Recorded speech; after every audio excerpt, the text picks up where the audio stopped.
Being a solo creator is tough. Okay start. ఈ వీడియోకి intro వద్దురా, let's keep it for this one. మీకు ఒక చిన్న కథ చెప్తా ఫ్రెండ్స్. ఒక నార్మల్ మిడిల్ క్లాస్ మ్యాన్ ఉన్నాడు. తనకు ఒక ఆశ ఉంది, ఇల్లు కట్టుకుందాం అని చెప్పేసి కట్టుకున్నాడు. ఒక పోర్షన్ రెంట్కి ఇచ్చాడు, దాని నుంచి డబ్బులు సంపాదించుకుంటున్నాడు. Everything is going perfect unless one fine day తన ఇంటికో నోటీస్ వచ్చింది, 7 daysలో నీ ఇల్లు కూల్చేస్తున్నాం అని. సాడ్ కదా, I know, because I have been there. Believe me. YouTube ఛానల్ని ఓవర్ ద లాస్ట్ 3 years కట్టుకుంటూ వచ్చా. నాకు కూడా దాని నుంచి డబ్బులు రావడం స్టార్ట్ అయినాయి. బట్ వన్ ఫైన్ డే నాకు కూడా నోటీస్ వచ్చింది. అసలు ఈరోజు ఇక్కడ ఇలా కూర్చొని మాట్లాడడానికి కారణం ఏంటి చెప్తా, క్లియర్గా చెప్తా. ఇప్పుడు నా కథ చెప్తా. రోజు పొద్దున్న లెగడం, ఆఫీస్కి వెళ్ళడం, మరి బ్రేక్ఫాస్ట్ అవన్నీ ఉండవమ్మా. ఆఫీస్కి వెళ్ళాక లంచ్ చేయడం, శుభ్రంగా పని చేసుకుని నైట్ ఇంటికి వచ్చి డిన్నర్ ఉంటుందా లేకపోతే అది కూడా మరి ఎందుకు ఉండదో మరీ చెప్తావు. ఓ వండుకుంటారా? డిన్నర్ అయ్యాక మన ఛానల్ పనుల మీద కూర్చుంటా. అది వీడియో షూటింగ్ అవ్వచ్చు, స్ట్రీమింగ్ అవ్వచ్చు, నెక్స్ట్ వీడియోలో ఐడియేషన్ అవ్వచ్చు, థంబ్నెయిల్ డిజైనర్తో ఫాలో అప్ అవ్వచ్చు, ఎడిటర్తో ఫాలో అప్ అవ్వచ్చు. ఈ పనులన్నిటి మీద కూర్చుంటా. ఈ పనులన్నిటి ప్రాసెస్లో మనం మన ఫిజికల్ హెల్త్ని షెడ్యూల్గా పంపిస్తాం. Mental health is on the way. And friends and ఫ్యామిలీకి టైం సరిగ్గా ఇవ్వలేకపోతున్నాం. భలే ఉంటుంది. అఫ్కోర్స్ మనల్ని ఎవరో ఫోర్స్ చేయలేదు, మనమే వచ్చాం. So no complaints. బట్ ఈ మొత్తం జర్నీలో నాకు స్పీడ్ బ్రేకర్లు ఉంటాయని తెలుసు, కానీ కొన్ని అసలు కనిపించలేదు. ఫర్ ఎగ్జాంపుల్, కనిపించే speed breakers hate comments. Of course తిడతారు కామెంట్లు, అది ఇది అని నాకు తెలుసు. స్టార్టింగ్లో కష్టంగా ఉన్న తర్వాత I made peace with it. దాని తర్వాత ఇది అస్సలు కనిపించిన స్పీడ్ బ్రేకర్. మన ఇన్వాల్వ్మెంట్ లేని వాటిల్లో మనం ఇన్వాల్వ్మెంట్ అవ్వకపోయినా సరే మనకు దొబ్బులు పడతాయి. అండ్ చాలా రకాలుగా ఎఫెక్ట్ అవుతాం, దొబ్బులు ఒకటే కాకుండా. ఇంకొకటి, ఇది స్పీడ్ బ్రేకర్ పళ్ళు రాలిపోయి స్పీడ్ బ్రేకర్. ఇదైతే elephant in the room, copyright. దాని గురించి మాట్లాడుకుందాం. ఇప్పుడు పైన మెన్షన్ చేసినవన్నీ నా లైఫ్లో ఉన్న కొన్ని ప్రాబ్లమ్స్.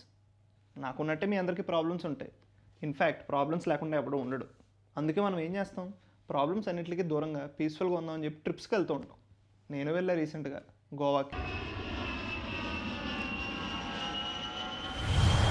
డే 1 ఈవినింగ్ అయింది. గోవా రీచ్ అయ్యేసరికి ఫ్రెండ్స్ మేము అందరం చిల్లు కొట్టాం, డిన్నర్ చేసాం, హోటల్ రూమ్కి వచ్చి పడుకున్నాం. It was going good. ఇప్పుడు డే 2 అరౌండ్ 2:44 PM అయింది. నా ఫోన్కు నోటిఫికేషన్ వచ్చింది. జస్ట్ ఇమాజిన్, ఫ్రెండ్స్ అందరం గోవాలో అలా చిల్లు పడుతున్నాం. ఈమెయిల్ నోటిఫికేషన్ యూజువల్లీ నేను చెక్ చేసుకోను, బట్ ఈ యూట్యూబ్ ఉన్న ఈమెయిల్కి నేను నోటిఫికేషన్స్ ఆన్లో పెట్టుకుంటా, ఎందుకైనా మంచిది కదా అని చెప్పి. సో నోటిఫికేషన్ వచ్చి చూసా, ఏంటా అని చూస్తే 2 copyright strikes on my YouTube channel. అసలు ఏ వీడియోకి రా అని చూస్తే బతుకు గుట్కా బండి, మీ ఫేవరెట్. అది ఆపే సంవత్సరంన్నరైనా ఇంకా అడుగుతారు కదా. టిల్ డేట్ నాకు మొన్న కూడా డిఎం వచ్చింది, చేరా బాబు అని చెప్పి. సో ఎపిసోడ్ 2, ఎపిసోడ్ 3కి వేసారు. సరే ఓకే, పడ్డాయి స్ట్రైక్స్. వెంటనే మిగతావన్నీ ప్రైవేట్ చేస్తాయి. అదో ప్రోటోకాల్. మనం స్ట్రైక్లు పడిన వెంటనే మిగతా ఏమున్నాయో దాని రిలేటెడ్ వీడియోస్ అవన్నీ ప్రైవేట్ చేస్తాయి, ఎందుకన్నా మంచిది కదా అని. నేను అలాగే చేసా. జస్ట్ యూట్యూబ్ స్టూడియోకి వెళ్ళి బతుకు అని కొట్టా, ఏమొచ్చినాయో అన్నీ చేసా. ఫైన్, సర్లే. ముందు కూడా అంటే నాకు ఇంకోటి గుర్తొచ్చింది, flash back. Around 2 months back అనుకుంటా, బతుకు గుట్ కాబట్టి ఎపిసోడ్ 1కి స్ట్రైక్ పడింది. నన్ను ఇన్స్టాగ్రామ్లో ఎవరైతే క్లోజ్గా ఫాలో అవుతారో వాళ్ళకి తెలుసు. నేను అప్పుడు అది పడిన వెంటనే యాజ్ ఇట్ ఈస్ మిగతావన్నీ ప్రైవేట్ చేస్తా. నేను ఇన్స్టాగ్రామ్ స్టోరీ కూడా పెట్టాను అనుకుంటా, అండ్ బ్రాడ్కాస్ట్ ఛానల్లో ఎక్కడో సమ్వేర్ ఐ మెన్షన్, క్లోజ్గా ఫాలో అయ్యే వాళ్ళకి తెలుస్తుంది. ఆ వీడియో వెనక్కి వచ్చింది. సో నేను ఇంకా 1 గంట ఐ వాజ్ లైక్, అరే ఏంట్రా, ఎలా పడింది ఏంట్రా, ఎలా అయింది ఏంట్రా అని అనుకున్నా. But still I was like, ముందు వీడియో వెనక్కి వచ్చింది కదా, ఇవి 2 కూడా వెనక్కి వచ్చేస్తే it is fine. So channel కూడా రిస్క్లో లేదు, 3 పడలేదు కాబట్టి అని అనుకున్నా. సెకండ్ డే వరకు బాగానే ఉంది. దాని తర్వాత కొంచెం మూడ్ ఆఫ్ అయ్యాను. దాని తర్వాత మళ్ళీ చిల్లు కొట్టడానికి ట్రై చేశాను. యాక్చువల్లీ పడుకున్నా. 3వ రోజు లెగ్సా. జస్ట్ ఇమాజిన్, అంతా పక్కన పెట్టాను 3వ రోజు. ఇలాగే చూసుకుందాం, అవుతూ ఉంటే ఇలాంటివి అవి అని అనుకున్నా. దాని తర్వాత అంతా బాగానే జరుగుతుంది. లంచ్ చేసా, అంతా చేసా. నార్త్ గోవా మార్జిన్ బీచ్ ఒక్కడినే కూర్చున్నా. ఎవ్వరు లేరు, లిటరలీ నో వన్. నేను జస్ట్ బీచ్ అలా సౌండ్లు వస్తున్నాయి. అబ్బా ఎంత పీస్ఫుల్గా ఉందిరా అని చెప్పి ఈ సెల్ఫీ తీసుకున్న వెంటనే ఇలా చూసిన వెంటనే మళ్ళీ నోటిఫికేషన్ వచ్చింది, జీమెయిల్ నోటిఫికేషన్ వచ్చింది. బాబాయ్ మళ్ళీ జీమెయిల్ నోటిఫికేషన్ అని చెప్పి ఇలా కొట్టా. అప్పుడు పడింది ఈ నోటిఫికేషన్. అరే బాబు ఇంకో 7 డేస్లో నీ ఛానల్ వేసిపోద్ది, 3 స్ట్రైకులు పడి అని చెప్పి. అదేంటి అంతా బాగానే మేనేజ్ చేసామే, 3వ స్ట్రైక్ ఎక్కడి నుంచి వచ్చింది అనుకున్నా. నేను లైవ్ చేస్తా కదా ఈ బతుకు కొట్టుకోబండి సిరీస్లకి, అందులో one of the lives members ఓన్లీకి పెట్టా, దానికి పడింది. అది ప్రైవేట్ చేయలేదు నేను, దానికి వేసారు. ఇప్పుడు 3 స్ట్రైక్లు. ఓ మై గాడ్ అనుకుని ఇంకా గాన్ మనం అసలు నా నోటిఫికేషన్ చూసిన వెంటనే ఇందాక చెప్పా కదా అంకుల్కి ఇల్లు కూల్ చేస్తున్నాం అనే నోటిఫికేషన్ ఇస్తే ఎలా ఉంటుంది, నాది సేమ్ ఫీలింగ్. గాన్ ఇంకా అని చెప్పి అప్పటి నుంచి ఎప్పుడెప్పుడు ఇంటికి వస్తానా, ఎప్పుడెప్పుడు యూట్యూబ్ ఏపీల్ చేసుకుంటానా అని ఒకటే anxiety. Finally midnight Hyderabad reach అయ్యా, యూట్యూబ్కి అపీల్ చేశా, క్లైమెంట్కి ఫార్వర్డ్ చేసింది. ఇప్పుడు 10 వర్కింగ్ డేస్ ఉంటుంది ఈ ప్రాసెస్ అంతా అవడానికి. సో కట్టు 24th జూలై మార్నింగ్ నాకు మెయిల్ వచ్చింది, ఈ 3 వీడియోస్లో ఒక వీడియో వెనక్కి వచ్చిందని చెప్పి. So YouTube believed that our video comes under fair use. Super, నాకు చాలా రిలీఫ్ అనిపించింది. అండ్ నేను నా పనుల్లో నేనే ఉన్నా, అంతా బాగానే జరుగుతుంది, everything is going fine. But ఒక అన్నోన్ నెంబర్ నుంచి నాకు ఒక కాల్ వచ్చింది. ఎత్తా, అడిగితే మేము హిట్ టీవీ నుంచి చేస్తున్నామండి, మా వీడియోలు ఆడుకుంటే ఎలా చేస్తారు మీరు, వీడియోలు తీసేయాలి. నేను అన్నా మీరు స్ట్రైక్ వేసారు, నేను యూట్యూబ్కి అపీల్ చేసుకున్నా, ఇప్పుడు వీడియోస్ వెనక్కి వస్తున్నాయి. ప్రాసెస్ స్ట్రైక్ మీ పవర్లో ఉన్నది మీరు చేశారు, అపీల్ నా పవర్లో ఉన్నది నేను చేసుకున్నా.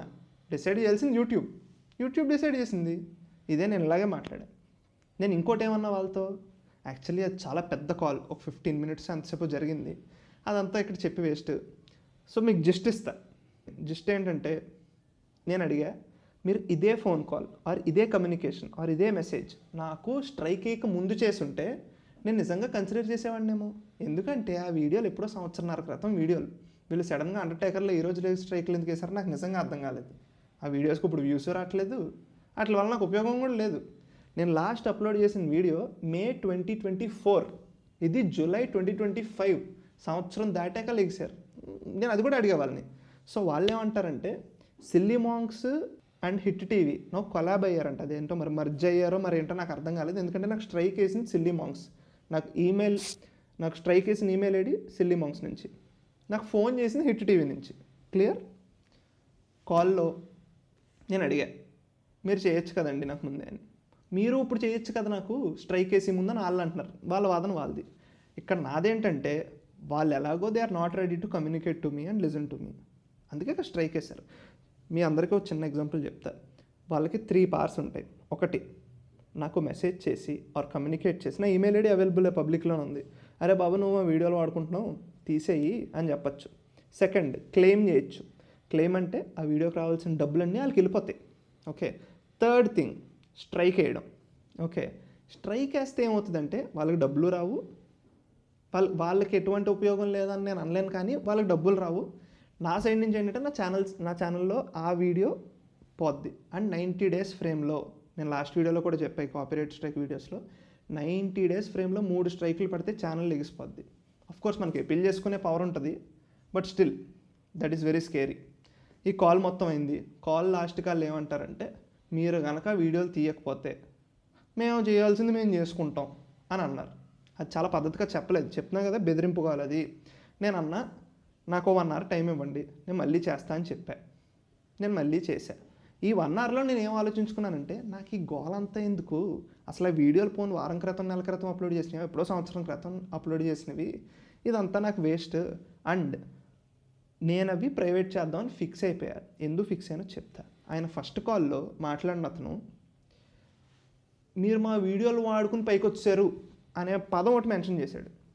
నేను చెప్పాలనుకునేది ఏంటంటే, నేను బతుకు కొట్టుకోబండి 4 episodes చేశాను, దాని తర్వాత మీరు ఎంత అడిగినా నేను చేయలేదు. ఎందుకంటే ఇట్స్ ఎ కాషియస్ డెసిషన్. నాకు వ్యూస్ బాగానే వస్తున్నాయి, చేసేచ్చు కదా. నాకు వాడుకుందాం అని ఉద్దేశం ఉంటే ఈ పార్టీకి 10 episodes 50 episodes వద్దును ఈ లాస్ట్ 1.5 yearలో. ఎందుకు చేయలే? ప్రణయ్ వర్మ అనేటోడిని బతుకు కొట్టుకోబండి అనే దానికే అసోసియేట్ చేసేస్తారేమో అన్న భయంతో. ప్రణయ్ వర్మ అంటే దేనికి అసోసియేషన్ లేకుండా వీడు క్రియేటర్, వీడు పలానా జానరాస్ చేస్తాడు అన్నారు, కానీ వీడు ఇయే చేస్తాడు, వీడు బతుకు గుట్కబండే చేస్తాడు అనే ఇంప్రెషన్ నా మీద వద్దనేదే నా పాయింట్. అందుకే అవి చేయలేదు. ఇప్పుడు ఆ పర్పసే సాల్వ్ అవునప్పుడు ఈ గోల్ అంతా ఎందుకు నాకు అని చెప్పి నేను ప్రైవేట్ చేసేస్తా, ఈ గోల్ అంతా మనకు వద్దు అని డిసైడ్ అయ్యి వాళ్ళకి కాల్ చేసి చెప్పా, నేను ప్రైవేట్ చేసేస్తాను అండి వీడియోస్, కానీ ప్రైవేట్ చేసినట్టు ఒక వీడియో చేసుకోవాలి నేను నా ఆడియన్స్కి. ఎందుకంటే నా ఆడియన్స్ 25 days అయింది నా వీడియో చూసి నన్ను అడుగుతున్నారు. నాకు బోల్డ్ డిఎమ్స్ వచ్చినాయి, I'm not exaggerating, bold DMs వచ్చినాయి. నాకు మీరు అందరూ మెసేజ్ చేశారు, కామెంట్ చేశారు, ఏమైపోయారో బాబు, ఏమైందిరా బాబు, ఛానల్ ఉందా పోయిందా ఏంటి సంగతి అని చెప్పి. వాటన్నిటికీ ఆన్సర్గా ఒక వీడియో చేయాలి అని నేను వాళ్ళకి చెప్పాను. వీడియో ఎందుకండి అక్కర్లేదు, ఇప్పుడు కొంచెం అండి ఈ టోన్లోకి వచ్చి మాట్లాడారనమాట. వీడియో ఎందుకు అక్కర్లేదు, అవన్నీ ఏం చెప్పక్కర్లేదు, పేర్లు ఏం తీసుకురావడం అవసరం కదా అంటున్నాడు. అదేంటండి మరి నేను ఏం చెప్పను అని అడిగా. ఆయన ఏమంటాడంటే, నువ్వు జస్ట్ స్ట్రైక్లు వేశారు, వాళ్ళతో నాకు ఈ గోల్ వద్దు లేకపోతే నాకు ఇదంతా వద్దని చెప్పి వీడియోలు తీస్తానంట. That is senseless.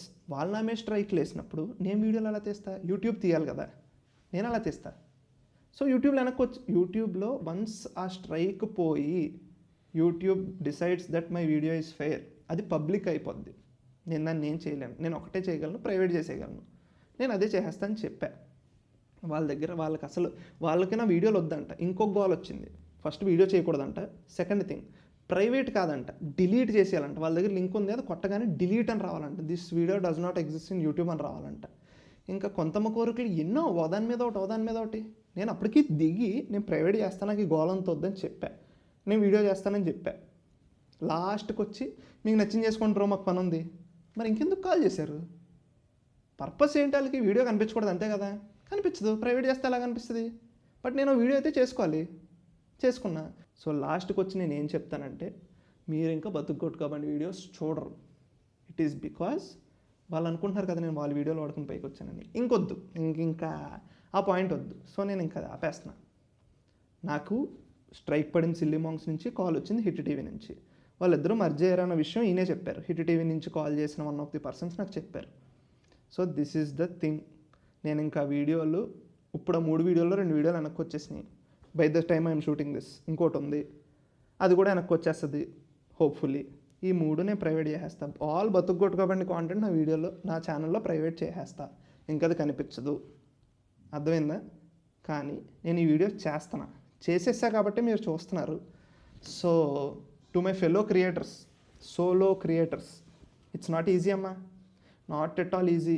అండ్ ఈ కామెంటరీ జానరాలోకి ఎవరు వస్తున్నారో, నాట్ ఎట్ ఆల్ ఈజీ.